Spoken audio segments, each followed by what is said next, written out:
I'm going to give you that at most places, there's some standardized, stuck in the dirt, like this is the line in the sand, you ain't charging more concept, right? This is theoretical because it's not actually how it works, right? People who are selling dances at more know that's not actually how it works. But if you work at a club like that, where it is kind of a policy, kind of not, and you're sticking to that, and there's other people who aren't, you're not going to notice that. You're going to go, it's 20.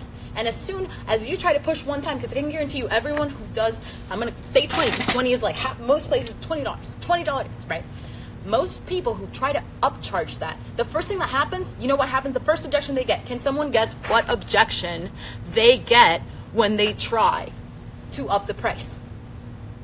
And I'm going to give you all a second because it's real easy. I think we can all figure out what happens when you go, it's actually $50 a song, right? What do you think your customer's going to say?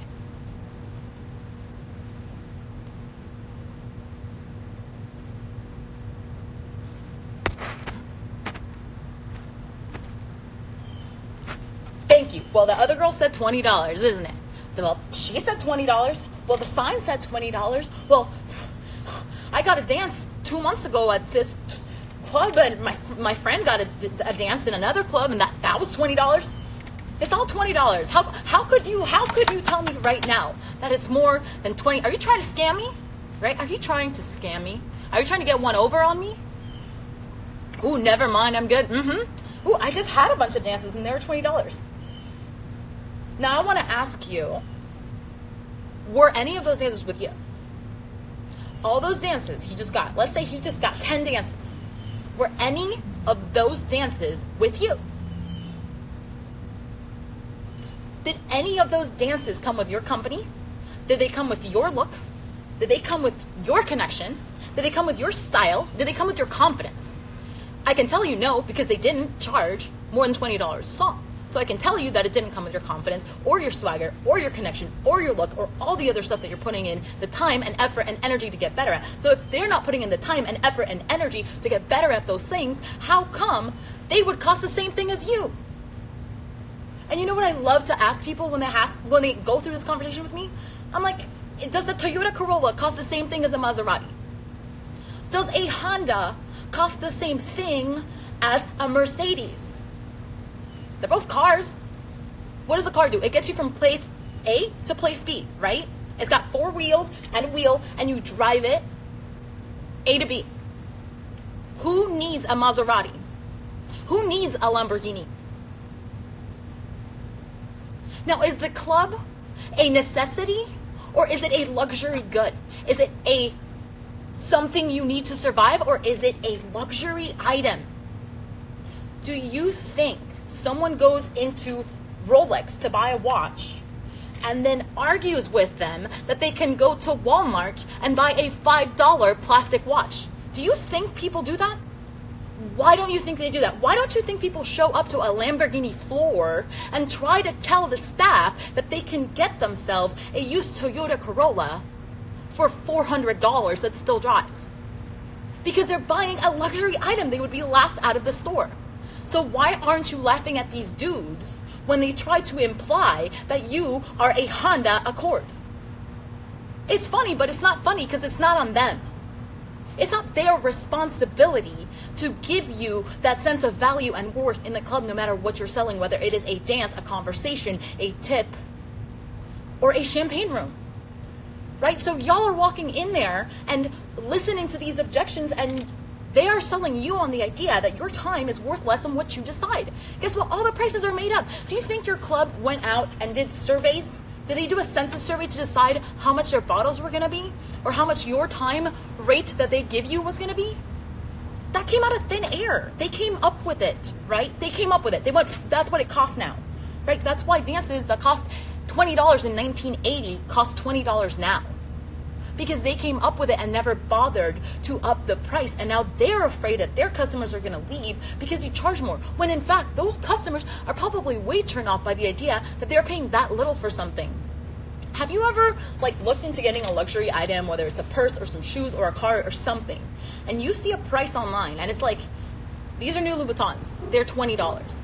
Would you ever buy those, even if they were real? Even if the eBay ad said, these are actual, real, I have the tag, I have the bag. Would you ever buy those shoes?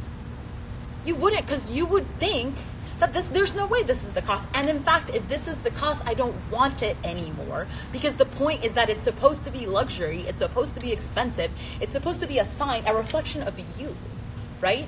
If I'm buying something nice, it's because I want to reflect that I can afford that, right? I'm luxurious, I am expensive. So what are you telling your customers when you lower your price? You're saying, you're not expensive. You don't deserve things that cost more than what other people pay. In fact, you are the same as every other guy in this club. I'm going to charge you the same as what everyone else would charge you. What message does that send to the kind of customers that you want in there and for repeat business? And now, someone said the other thing, right? The other fear you have, right? Someone's going to try to call you a scammer or tell you you're charging too much. Not true, because it's you. You're charging. You have the lowest price for the service you offer, because the service you offer is your company. So you actually have the lowest, only, cheapest price on the market. It's also the most expensive price on the market, because guess what? There's only one of you, so it's only one item that can have that price point, right? But the other thing we hear, right, is no, I'm good. Now I'm good. I don't want it. Now, if he wanted it at 20, and he was probably going to get 2 of them, or maybe 3, or maybe 4, or maybe 5, what in the world makes you think he's telling you the truth when he says, I don't want it anymore? What in the world makes you think he is telling you the truth when he says, I don't want it anymore? Okay, ask him this question. If it costs the same, if it costs the exact same thing to get a dance from me or from her, who would you pick? Guess what he's going to say? You. Because you're the one that he's asking the question to. If everything else was the same, who would you get a dance from right now?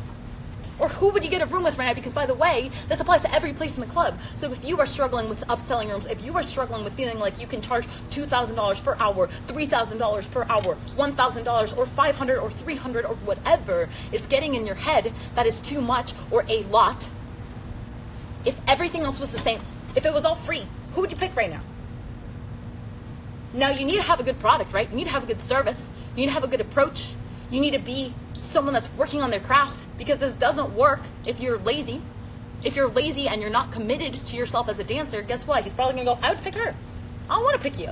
You've been mean to me. You've been rude. You haven't been paying attention. You started with wanting to dance. You haven't listened to anything I've said. You haven't added value to my life. I don't trust you. I don't want to buy from you. But guess what? None of those are, it's too much money. All of those are the reasons that he has when he tells you it's too much. It's not too much. It's too much for what you're offering. So first of all, make sure that you have an amazing product, an amazing service, amazing energy. But if you have that already, then the conversation becomes, how do you push that to him? So if everything else was the same, who would you pick? Me?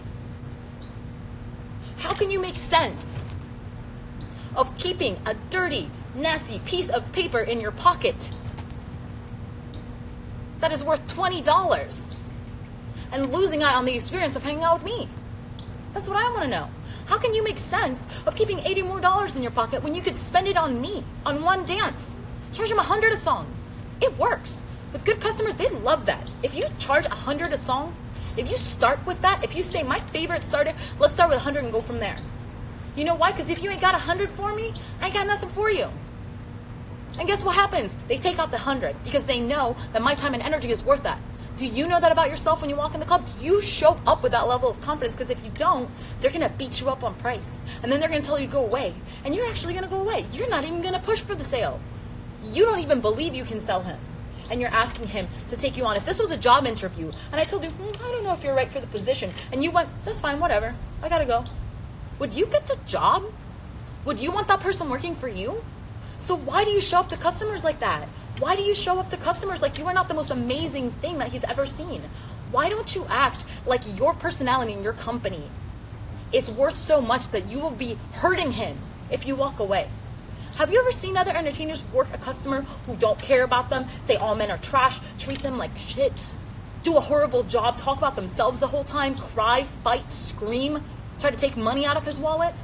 And you're telling me you would rather leave that dude with that person?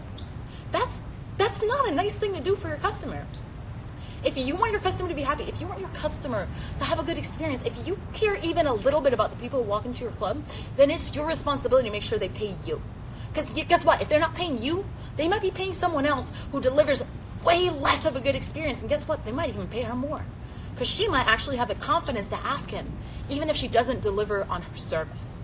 So think about that. The next time that customer tells you no, You are responsible for the close, and you're also responsible if you don't close. You are responsible for the rest of his experience, whether it's good or bad or ugly. You made that happen, not him.